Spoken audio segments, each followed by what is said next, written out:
அனைத்து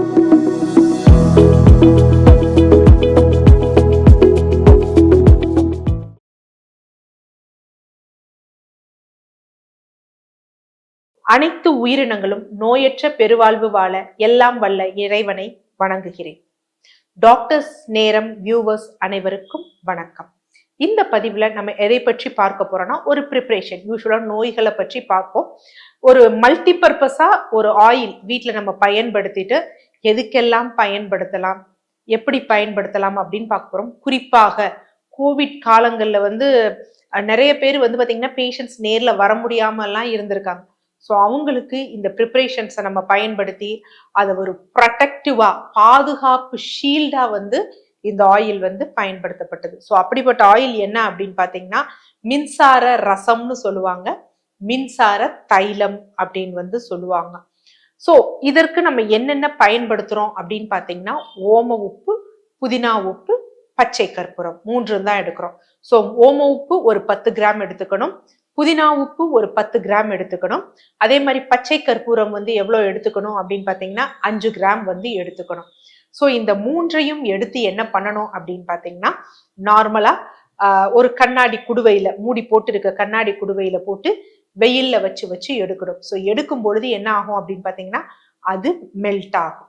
ஸோ இந்த மெல்ட் ஆனது எவ்வளோ இருக்கோ அதற்கு தகுந்த வகையில நம்ம என்ன பண்ணணும் அப்படின்னு பார்த்தீங்கன்னா, பாதி அளவு கிராம்பு தைலம், அதாவது லவங்க தைலம் அதனுடன் சேர்த்து கலந்து ஃபர்ஸ்ட் இது பண்ணி வைக்கிறோம். அதுக்கப்புறம் டைட்டா காற்று புகாத புட்டிகள்ல போட்டு வச்சுக்கணும். ஸோ இதனுடைய பயன் என்ன, இதையே இவ்வளோ மல்டிபர்பஸ் ஆயில் அப்படின்னு சொல்றோம் அப்படின்னா, மெயின் விஷயம் என்ன அப்படின்னு பார்த்தீங்கன்னா, நிறைய பேருக்கு இந்த சைனசைட்டிஸ் இருக்கு பார்த்தீங்களா, நீரேற்றத்துல தலைவலி போன்றவை வரும். ஸோ அவங்க என்ன பண்ணுவோம், நம்ம வெளியில ஏதாவது தைலம் அந்த மாதிரி யூஸ் பண்ணுவோம். ஸோ அவங்க ஒன்றும் வேண்டாம், இந்த ஆயிலை சும்மா ஒரு சின்ன பஞ்சில தொட்டு புருவத்தின் மேல, இந்த இடத்துல இந்த தலைவலினா அந்த இடத்துல, நீரேற்றம் இருக்கிற இடத்துல தடவுனாங்க அப்படின்னா கொஞ்ச நேரத்திலேயே அவங்களுக்கு நல்ல ஸ்வெட்டிங் ஆகும், மூக்கு வழியா கடகடகடன்னு தண்ணி கொட்டும், நார்மல் ஆயிடும். ஸோ அந்த மாதிரி யூஸ் பண்ணலாம். அடுத்து என்ன அப்படின்னா, இன்ஹேலராகவும் நம்ம யூஸ் பண்ணலாம்.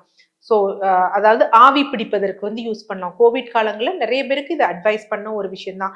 வீட்டில் யாருக்காவது இருக்குமே, எனக்கு தும்மல் வர்ற மாதிரி இருக்கு டாக்டர், பயமா இருக்கு அப்படின்னா இந்த தைலத்தை ப்ரிப்பேர் பண்ணி இது பண்ண சொல்லுவோம்.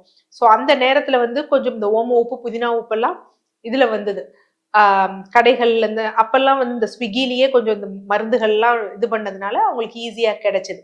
ஸோ அப்ப என்ன அப்படின்னு பாத்தீங்கன்னா, வெந்நீர் போட்டு நம்ம கொதிக்க வச்சுட்டு அதுல இதை போட்டு ஆவி பிடித்து எடுத்தோம்னா தலைவலி, மூக்கடைப்பு, மூக்குல நீரேற்றம் இருக்குது, பீனிசம்னு சொல்லக்கூடிய சைனசைட்டிஸ்லாம் நல்லா உடனே ரிலீவ் ஆகும்.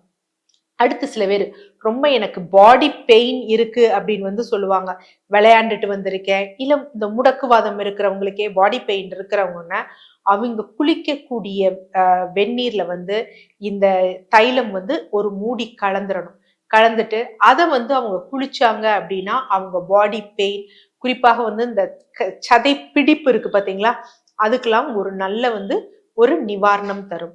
அதே மாதிரி மூட்டு வலி இருக்கு, மூட்டுல வலி இருக்கு, யூரிக் ஆசிட், கவுட் ஆர்த்ரைட்டிஸ் இருக்குங்கிறவங்க தேங்காய் எண்ணெயை லைட்டா சூடு பண்ணிட்டு, ஒரு எக்ஸாம்பிள் என்ன அப்படின்னு பாத்தீங்கன்னா, ஒரு 50 ml தேங்காய் எண்ணெயை சூடு பண்ணி கீழே இறக்கி வச்சுட்டு அதுல இந்த தைலம் ஒரு 5 சொட்டு விட்டுட்டு, எந்த இடத்துல வலி, வீக்கம், கவுட் ஆர்த்ரைட்டிஸ், முடக்குவாதம் போன்றவற்றில் எங்க வலி வீக்கம் இருக்கு அப்படியோ அங்க தடவிட்டு வந்தாங்க அப்படின்னா, அதுவும் ஆஸ்டியோ ஆர்த்ரைட்டிஸ்ல வீக்கம் இருக்கிற இடத்துல தடவிட்டு வந்தாங்க அப்படின்னா தாபிதத்தை குறைக்கும். இந்த ஓம உப்புக்கும் புதினா உப்புக்கும் தாபிதத்தை குறைக்கக்கூடிய தன்மை இருக்கு.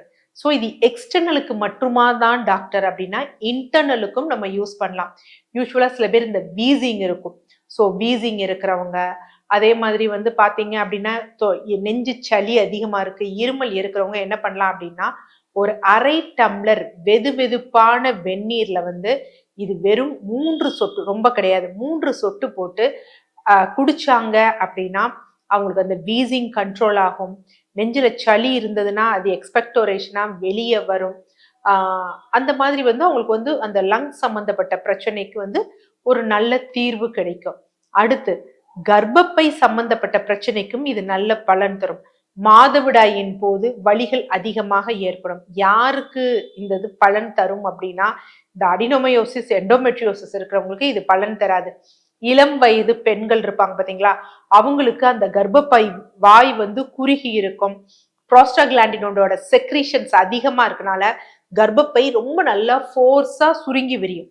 ஸோ அவர்களுக்கு என்ன அப்படின்னு பாத்தீங்கன்னா, அரை டம்ளர் வெதுவெதுப்பான வெந்நீர்ல இதை என்ன பண்ணணும் அப்படின்னு பாத்தீங்கன்னா, 3 சொட்டு விட்டு பருகுனாங்க அப்படின்னா ஒரு 10 to 15 மினிட்ஸ்ல அவங்களுக்கு அந்த ஸ்டொமக் பெயின் வந்து நல்ல தீர்வு தரும். பட் வெறும் 3 சொட்டு தான் இருக்கணும். ஏன் இதை இவ்வளவு கேர்ஃபுல்லா பயன்படுத்தணும்னு சொல்லியிருக்கேன்னா, இதுல பச்சை கற்பூரம் இதெல்லாம் இருக்கு. ஸோ இது ரொம்ப அதிகமா எடுத்துக்கிட்டாலும் இன்டர்னலா எடுக்கும் பொழுது அது நரம்புகள்ல வந்து பாதிக்கும். அதனால ரொம்ப இதா இருக்கும். இன்னும் கொஞ்சம் போட்டா நமக்கு இதா இருக்கும் அப்படின்லாம் தயவு செய்து தவறுதலா வந்து பண்ணிடாதீங்க. அடுத்து இதை இன்னொரு முறையாவும் எடுக்கலாம். யூஸ்வலா இந்த நரித்தலை வாதம் அப்படின்னு சொல்லுவாங்க. மூட்டு வந்து பாத்தீங்க அப்படின்னா பெருசா இருக்கும். குறிப்பாக மூட்டுக்கு மேல வந்து வீங்கி இருக்கும். சோ அவர்களுக்கு என்ன பண்ணலாம் அப்படின்னு பாத்தீங்கன்னா, கடைகள்ல நாட்டு மருந்து கடைகள்ல தேன் மெழுகு அப்படிங்கிறது வந்து கிடைக்கும். சோ அந்த தேன் மெழுகு என்ன பண்ணணும் அப்படின்னு பாத்தீங்கன்னா, நல்லா ஒரு பேன்ல வந்து வெந்நீர் போட்டுட்டு அதுல ஒரு கப்ல இத வச்சுட்டு இந்த மெழுகு அதுல வச்சுட்டு டபுள் பாயிலிங் மெத்தட்னு சொல்லுவாங்க பாத்தீங்களா, அதுல சூடு பண்றப்ப இந்த மெழுகு வந்து உருக ஆரம்பிக்கும். உருக ஆரம்பிச்ச மெழுகுல இந்த ஆயில் ஒரு 20 டிராப்ஸ் போட்டுட்டு எந்த இடத்தில் வீக்கம் இருக்கிறதோ அந்த இடத்துல இது அப்படியே ஒரு 10 மாதிரி போட்டோம் அப்படின்னா நல்லா வந்து அந்த ஸ்வெல்லிங் உடனே குறைஞ்சிரும். ஸோ அவங்களும் இந்த வீக்கத்துக்கு 10 போடலாம். கவுட் ஆர்த்ரைட்டிஸ் இருக்கிறவங்களும் இந்த வீக்கத்துக்கு 10 போடலாம். ஸோ வீக்கம் இருக்கணும்னா, ஆனா இந்த வெரிகோஸ் வெயின் இருக்குன்னா தயவு செய்து அந்த இடத்துல எல்லாம் இதை போட்டுறாதீங்க. அது டேமேஜ் ஆகும். ஸோ இது ஒரு மல்டி பர்பஸ் ஆயில். மெழுகோட சேர்த்து நம்ம ஆயின்மெண்டா ப்ரிப்பேர் பண்ணலாம். சைனசைட்டிஸ்க்கு யூஸ் பண்ணலாம். வீசிங்க்கு யூஸ் பண்ணலாம். கர்ப்பப்பை வலி இருக்கு பார்த்தீங்களா, மாதவிடாய் வலிக்கு யூஸ் பண்ணலாம். இந்த மாதிரி மல்டி பர்பஸ் ஆயில். பட் இன்டர்னலா எடுக்கும் பொழுது ரொம்ப கேர்ஃபுல்லா வந்து எடுக்கணும். கிராம்பு தைலமும் நம்ம எண்ணெய் எவ்வளோ எண்ணெய் நீங்க ப்ரிப்பேர் பண்ணிருக்கீங்களோ அதுக்கு பாதி தான் கிராம்பு தைலம் யூஸ் பண்ணும். ஈவன் பற்கள்ல வலி இருக்கு பார்த்தீங்களா, அப்ப வந்து நம்ம என்ன பண்ணலாம்னா அந்த பஞ்சுல தொட்டு வச்சுக்கலாம். இல்ல நம்ம என்ன பேஸ்ட் யூஸ் பண்றோமோ அதுல இந்த ஆயில் ஒரு 2 to 3 டிராப்ஸ் விட்டு பல் விளக்கணும் அப்படின்னா அந்த பல்வலி, எகிறு வீக்கம், அதாவது நம்ம கம்ஸ் இருக்கு பாத்தீங்களா, ஈறு வீக்கம் போன்றவை வந்து குறைய ஆரம்பிக்கும். ஸோ அதனால இந்த மல்டிபர்பஸ் ஆயிலை வீட்டில் ப்ரிப்பேர் பண்ணி எப்பயுமே கையில வச்சுக்கோங்க. கைமேல் உங்களுக்கு பலன் கொடுக்கும். நன்றி.